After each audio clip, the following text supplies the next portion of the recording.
off our keynote and the first session of today here at the Care and Occupational Therapy Show. We're delighted to be hosting this panel for you on behalf of Driven by Health. And Sean Sayforth is at the back of our stage here.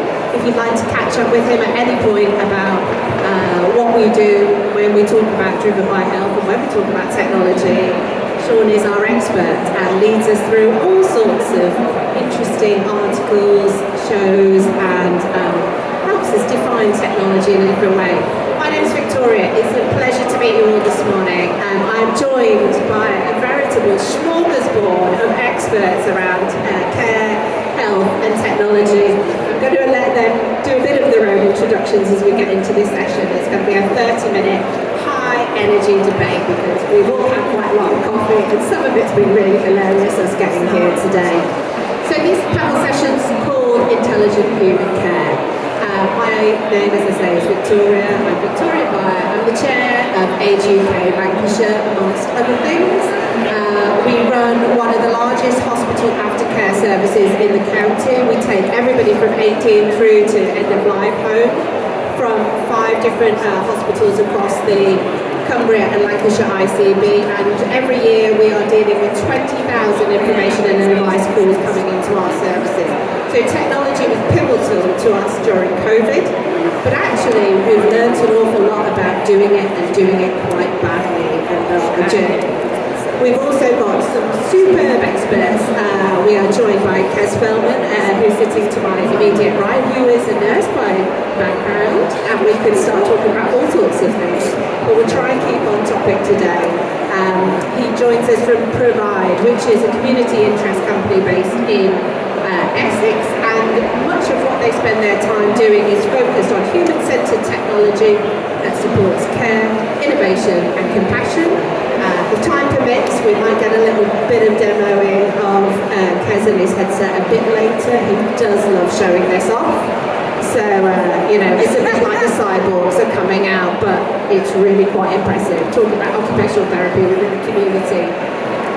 The most impressive of us all, I've got to tell you, by far and away, is Isaac Harvey.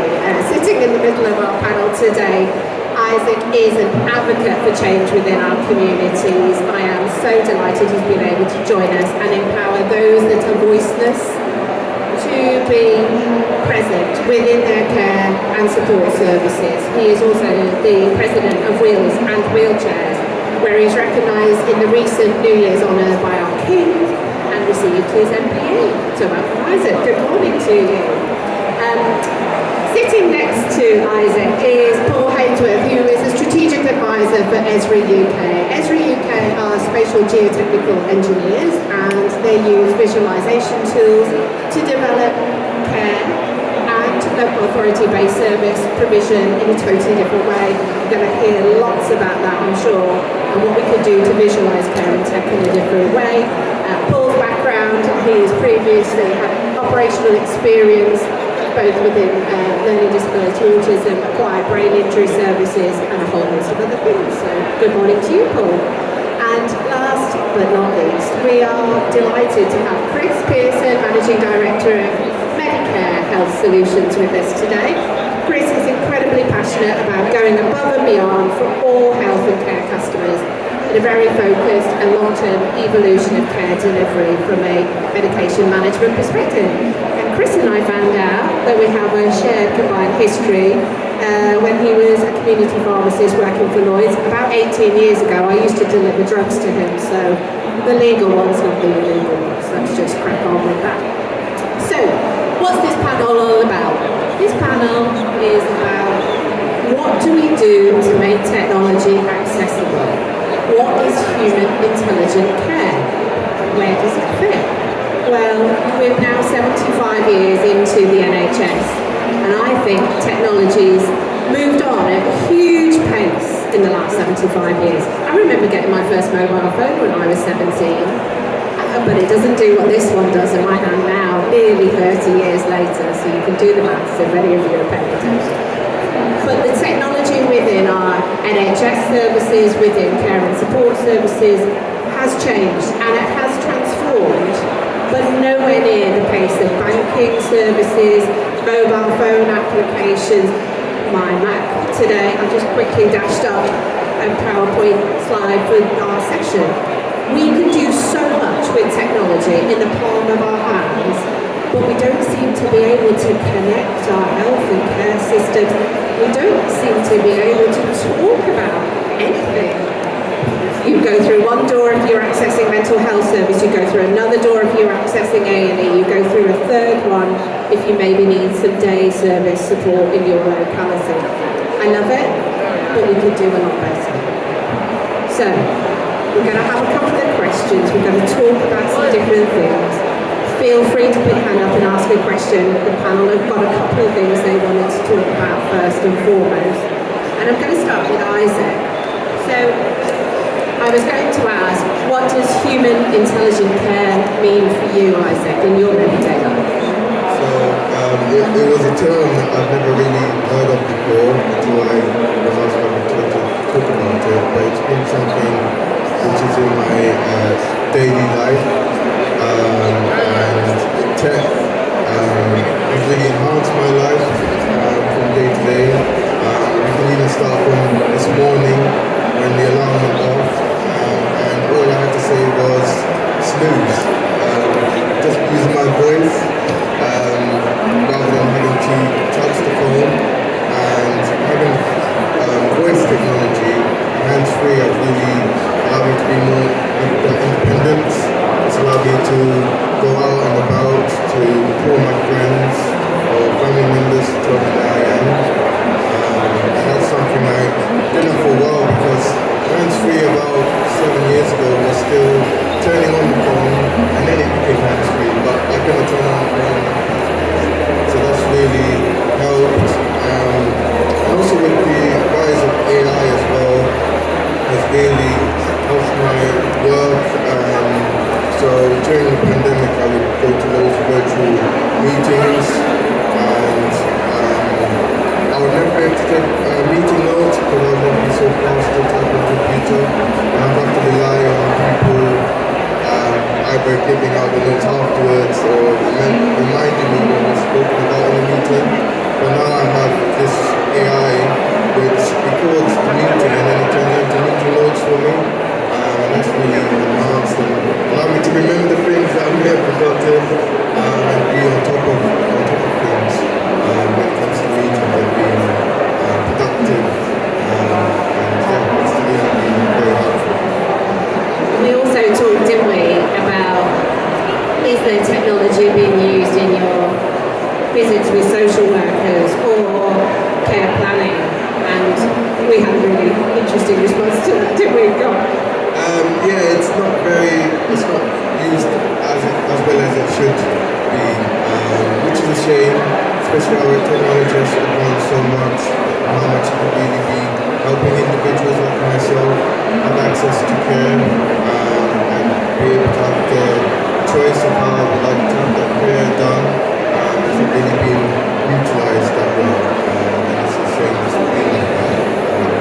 We can only hope it can get better to really start thinking about the end user and how they can really use the technology to really cater for people's needs and see people as individuals and not see it as one shoe fits all. Yeah, some brilliant reflections. Have we designed the system to work for the person, not the person trying to make the system work around what they need to do? Brilliant. Chris, I'm going to go down to you. I'm going to whiz round with my mic quickly. Oh, there's one on the way. Tell us what human intelligent care, intelligent human care means for you.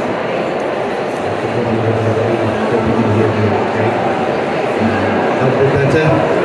Speak up a bit? Yeah, great, thank you.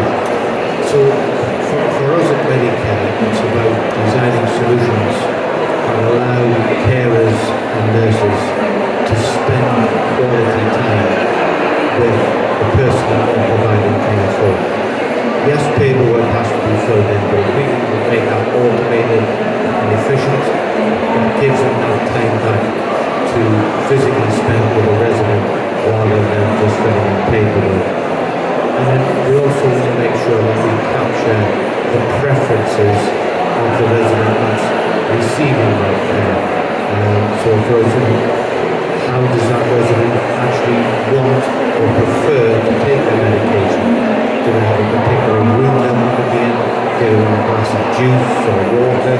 Whatever it is. So for us it's really important to capture those resident preferences. And then for us again, not only for the resident but for the carers and nurses, we'll ensure that we want to spend our time with residents. We work with a huge number of companies across the care sector to provide interoperability. So our e-monitors medication management solution combines and interfaces with the care planning solution. So, care staff have much easier opportunity to check on one database if everything's as it should be. That in a nutshell is what intelligent human care means to us. So we give the carer and nurse the time back to spend caring and nursing, and we incorporate as many resident preferences as is practically possible. Thanks, Chris.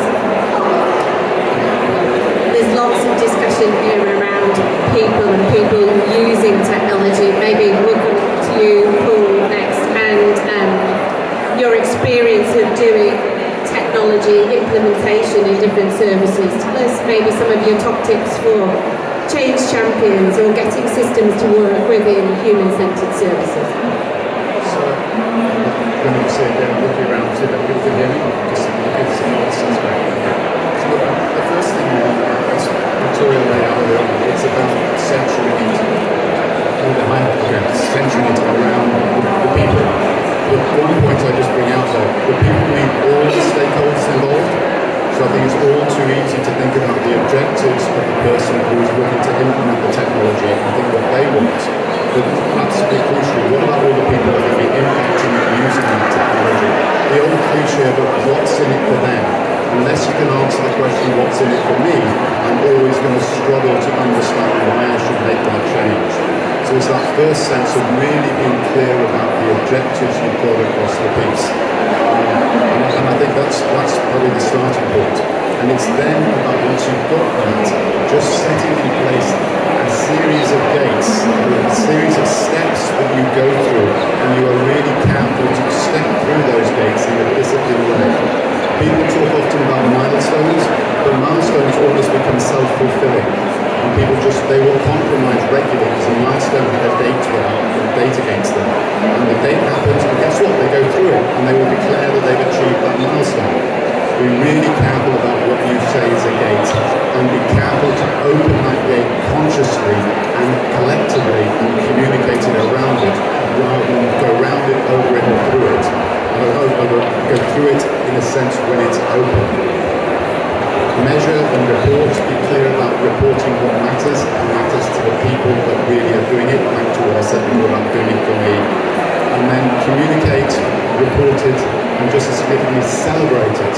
Don't ever forget to celebrate even small wins along the way as you go through it. Because it's the 4 tips that I'm going to do. So that's really where I go. Can I throw one last thing about intelligent human care? And that is, don't forget that every person exists in a community. Understand that community, understand their social environment that they live in. And I think that's the one point I would like to come here representing Duncan, is the ability to pull information together here around what's happening. Where does the individual you're supporting live? What's the environment they live in? What's the housing they live in? What's the community they are part of? What's the community that their support network is part of? And really using that, because that really makes us human beings. We are social animals, and we need to understand our social experience. Incredibly powerful. And in fact, the mainstay of what Kez will probably talk about is taking the service to the human, rather than us having to get on the train to go to a hospital, or I can't get into my GP surgery most of the time because I'm at work all day. How do we make technology more accessible? How do we take things to the person's individual home and make that community offering one that is tech-enabled but positive for that social connection that we want to provide? Thank you. Positive and simple, I'd say, because there's something about simplicity in the application of technology that brings people on, that brings people with you. I think just a few principles around intelligent human care. It's about the use of resources. We're in a complex, resource-hungry world. We've got to make best use. And sometimes people think about technology being applied as almost a takeover. For me, the biggest resource we've got is us. And it's something about ensuring that the best use of resources is bringing about a familiarity with technology that appreciates the skills people have got and harmonises those skills with the technology there to make the work easier, quicker, faster, and release some time for care, as we heard earlier on. There's also something absolutely fundamental about intelligent human care in that it doesn't create dependency. It absolutely, wherever possible, creates a withdrawal from dependency. And keeping people at the centre of things, keeping people, individuals, families, communities is absolutely crucial. But there's also something for me about additional consequences to intelligent human care, and that is looking at the more global problems that we're all facing. So looking at the environment, looking at individual well-being, looking at economic opportunities. For me, intelligent human care has got to have some outcomes that are secondary as a consequence of that care applied. Thanks, Kez. And it really does resonate with us. You know, here we are in one of the most beautiful parts of the world. I'm going to put my hand up. I am a northerner, but I do love the southwest. My husband's from Plymouth. Exeter, Exmoor, beautiful, beautiful parts of the world. But we've got to look after our environment as well. So tech comes with a cost. It comes with a manufacturing cost. It comes with, for example, in pharmacy, medication wastage. We were talking recently about the amount of aids and adaptations that go out into the community. We don't recycle them, we don't reuse them, we hardly ever clean them and bring them back. We have to get over the idea of things are disposable. We've got a society of immediacy, certainly with younger people in my network. They're always like, oh, I can just buy a new thing, a new thing, a new thing. And tech is moving at that pace. So what's our responsibility as tech entrepreneurs? What's our responsibility, Isaac, if the electric's gone off and you can't actually say snooze to your alarm clock in the morning because you've got no Wi-Fi? What are we going to do now? So we need to keep the lights on. How important is the environment and sustainability, Isaac, for you and the tech that you use? How do we use the environmental benefits of technology? What's good about sustainability within technology and the things you use?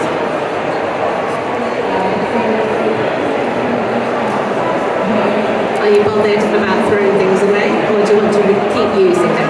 Yeah, I think with technology it has to be has some longevity to it, because as you said, it's a cost thing. People don't have the cost, especially in the disability community. They don't get as much money as people who don't have disabilities. There's the difficulty of going into work and not having the flexibility when it comes to going to work. So they don't earn as much as everybody else. So to have technology that they would have to buy every year may not be possible with updates and things. So definitely I think, yeah, things need to have that longevity and the technology has to have long-term updates as well, which last a lot longer. Because otherwise, yeah, people like myself are already behind in society because it was not being made for us. So with tech, we don't have to be behind as well. It's an opportunity to be on the level playing field. That's what the pandemic showed us, that we are able to work from home, we are able to still bring something to the table. And if tech's behind, it's only making us further back in the queue, and it's not exactly fair if that does happen. Yeah, so powerful. almost become exclusionary by not ensuring that those people that could most benefit from the technology can get access to it. And we really need to hold that in our minds, and it's not just individuals who may have a disability. People in touch with the criminal justice system, for example, they may go into prison for a period of time and come out, and the technology has moved on an eon, and we're expecting them to figure out how to get a booking appointment for a GP service, or to be able to be in contact with probation services online, and they haven't had those tools. So we have to really think about inclusion and accessibility for all of the technology that we're providing. And for also it's about keeping it simple, as everyone's been saying, not to make it so complicated, because even as I'm quite technology in mind, but still the stuff I find very complicated, and it's like, why should it be that complicated? And also working with people on the autistic spectrum, I did a video of some research of how they gained access during the pandemic, and I think it was so complicated when it really shouldn't have been. And now, even though tech has brought people together, it's also excluded a lot of people from the table, because tech can be so complicated. It's not for everyone, and we should really be mindful of that as well. Sometimes face-to-face is a lot more powerful than doing it over a screen, and that's why having a choice is so important. And maybe a little bit more about some of your community work, because we make assumptions about people's tech skills. So I very much talk a lot about older people. My mum's 82, she's a brilliant whiz with her iPhone. She's a bit better than I am. It's probably because she's a good teacher. Anyway, but we keep talking about tech as if it's not something people can use, but you've had real experience within some of the services that you've been supporting of trying to get people out of that exclusionary environment and then educate people about what tech can really mean for them. Yeah, so I do a lot of work with people with, well, a mix of disabilities, mainly those with learning disabilities, and that's kind of opened my eyes to how tech can be quite not so inclusive, making people feel included.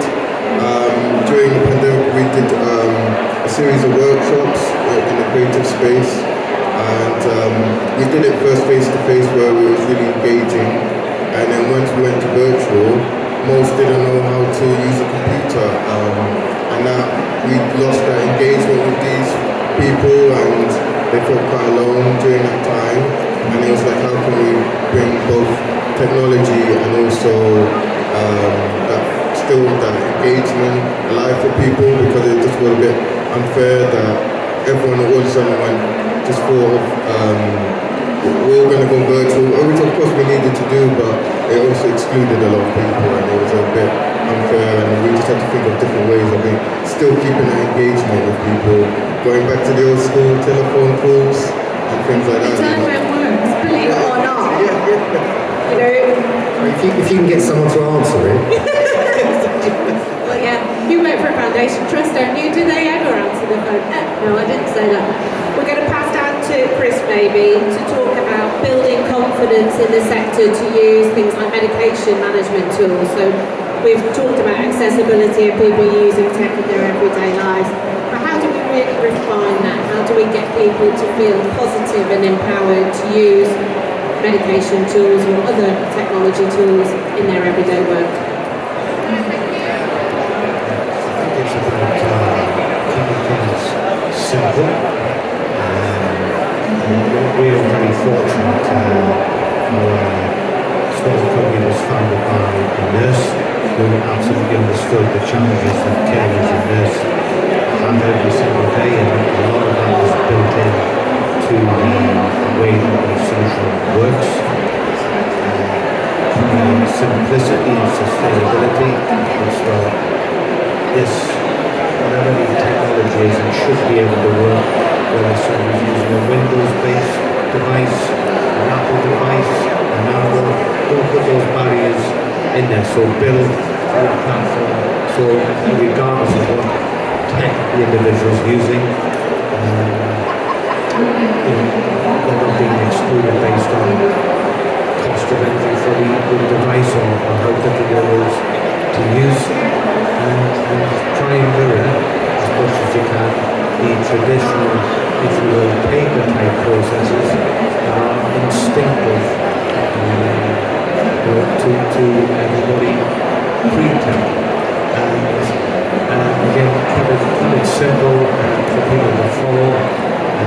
We tend to say if somebody can do some internet shopping, then it'll be fantastic. And the solutions that we use, because it's pretty well structured. I'm not very good at internet shopping. I don't know if I'll be able to use the email system. I think Visa would beg to differ. I think you'd be right. We're going to open up to see if anybody in the panel and in the audience has got panel questions. I was going to just sort of say it's really fascinating to start to look at the different types of technology. Certainly within Age UK ourselves, we have HR systems, rostering systems. We have something called Charities Log, which if we can't log into Charities Log, literally the business collapses. You know, we've got 253 staff, and if we don't know what's going on a daily basis, then we're in trouble. We've got finance management systems. We've got a chiropody system. We've got our house service, so we're connected up with NHS Mail. But why can't we get anything to work internally? Why can't the systems not talk to themselves? Surely my human intelligence solution would be to integrate things properly. And maybe, Paul, you've got some reflections on integration and making things work well. So I mean, just 2 points on that. Firstly, in terms of integration, we talk a lot about it, and we're automatically trying to get into thinking about doing it. But I think actually start framing it when we work right on, and particularly thinking about the concept of master data and single sources of truth. Because unless you start with understanding where does the core data sit and who owns that data, who's responsible for getting it right, you will never get the integration right. The classic for me is the HR system versus the rostering system fighting over holiday rosters. The HR teams will almost always claim they want the holiday system to sit in their system, but the people that are filling out the rosters every day, day after day after day, they're the people that are reporting that holiday system. So unless you have it connected fundamentally at the heart of the rostering system, the HR system will almost certainly be chasing its tail the whole way through. For me, I've seen it on numerous occasions. So that's the first thing, is really understanding who owns the data, where does it come from. The second point, I think, really picking up some things with Isaac and even Chris was saying, is think about technology has consequences.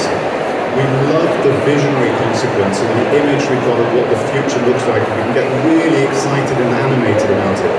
But we need, especially those of us who have got some degree of responsibility for implementing it, have a duty to think about the slightly more negative consequences for all potential stakeholders. And I really try and encourage anybody involved in technology to remember not everything is rosy in the garden. There are often some things that are worth taking account of. Absolutely. I think Chris is going to come in with another point. Thanks, I think one of the most important principles around this development is making sure everything's got an off switch. It feels that, you know, we need to be in control. And if you don't mind me just carrying on a point about connectivity, in Provide, community interest company Essex, we've been looking at wearables, and I'm going to launch into a small plug around this. Basically, we had a call from some of the frontline clinicians around connecting people whilst working in people's homes. And they've been using their mobile phones, but obviously if you're in the middle of applying some care or doing a technical procedure in someone's home, you're using hands generally. To pick up a mobile phone and make a video call is generally interrupting people by prevention and everything else. Called for a wearable. We looked around and we found this. And in fairness, we've seen some of our services transformed by the use of this. Basically, it's a phone you wear on your head that's voice activated, that links you up with people on PCs or phones who can give you advice when you're in people's homes.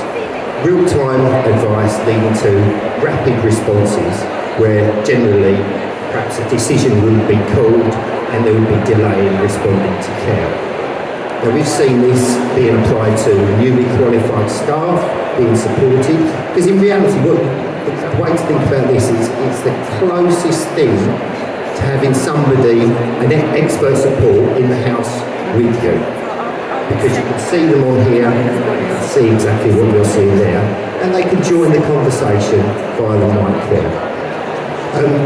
We probably haven't got time to show you a demonstration of it in a community clinic, but we have got a really short video that shows it in action in real life with part of our community podiatry team. But I think the important thing about this is that the idea came from the clinical staff themselves. We look for something that was system agnostic. You know, this can be, you can download whatever app you want into this. And in terms of the data, we're purely using this as a communication device, not a data recording device. There are steps and thoughts about developments as we move into the future, but at the moment we're taking simple steps to ensure people can really, frontline clinicians can really lead with the application of this. So I hope that worked in terms of the connecting. I'm going to just ask the audience, is there anything you'd like to ask the panel before I maybe let Kez do a bit of a demo, because I think he's excited and wants to properly demo. Yes.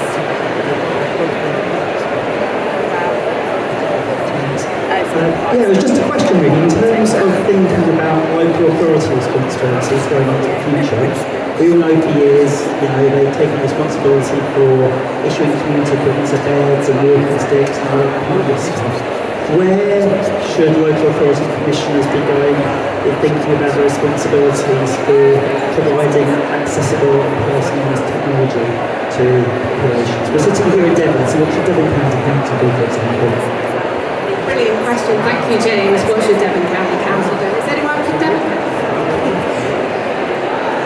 Okay, so shall I go to you first, as you're more of an NHS provider than anybody else in the As well as we've got a number of local authority contracts as well, but I think the exciting bit for me is where we can get joint working. And again, health and social care, been talked about for a long time. Have we now got the technology? Are we now forced to make this a reality?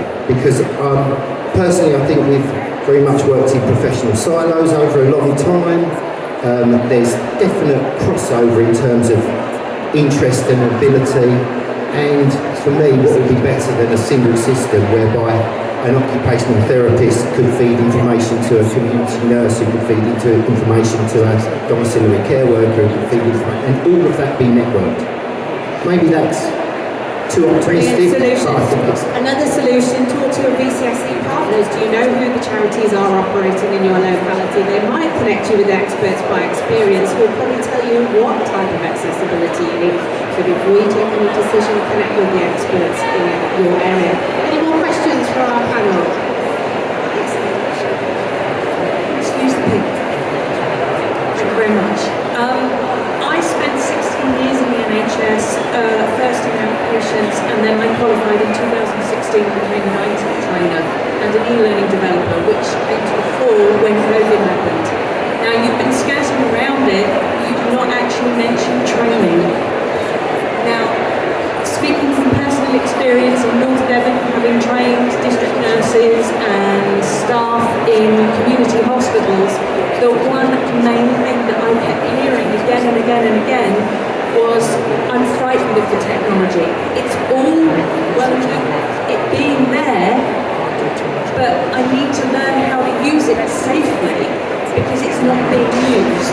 Now I've kind of jumped over on the other side of the fence now. I've gone from NHS to private since I moved back to Devon a couple of months ago. But you're all companies.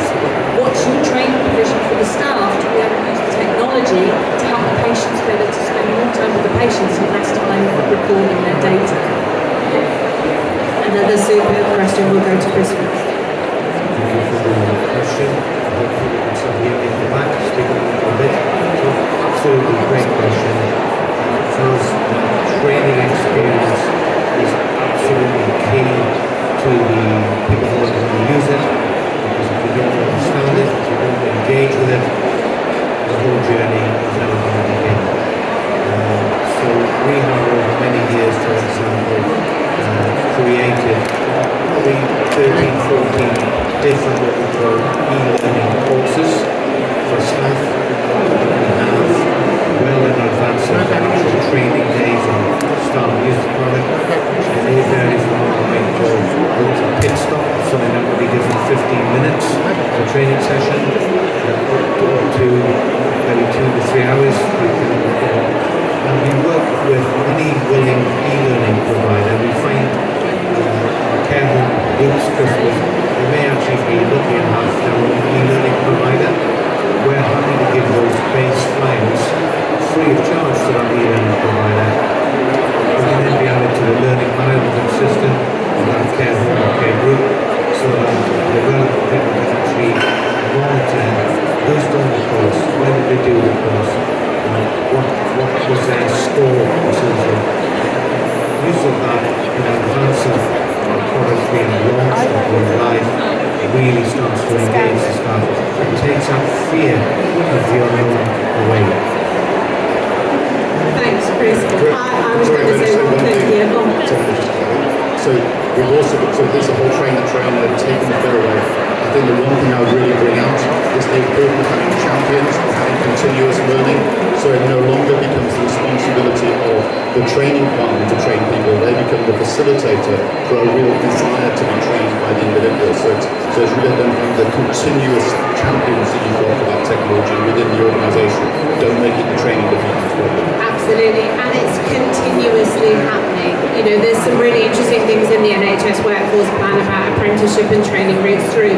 Social care doesn't have a workforce plan. We don't have training pathways. We don't have career development. We've got to get an integrated workforce plan that engages everybody in a continuous learning process, not singular items of individualised training. Just add to that, I think it's really important to understand that tech companies and tech developers, software developers, have got as much to learn from staff who are involved in this as the other way round. And I think that partnership is vital when it comes to getting over this bit. Any more questions? Oh, Carl wants to say something. We know Carl. Sorry guys, I can't come this far and not ask a question. I've just given 225 bars, so yeah, I'm going to answer.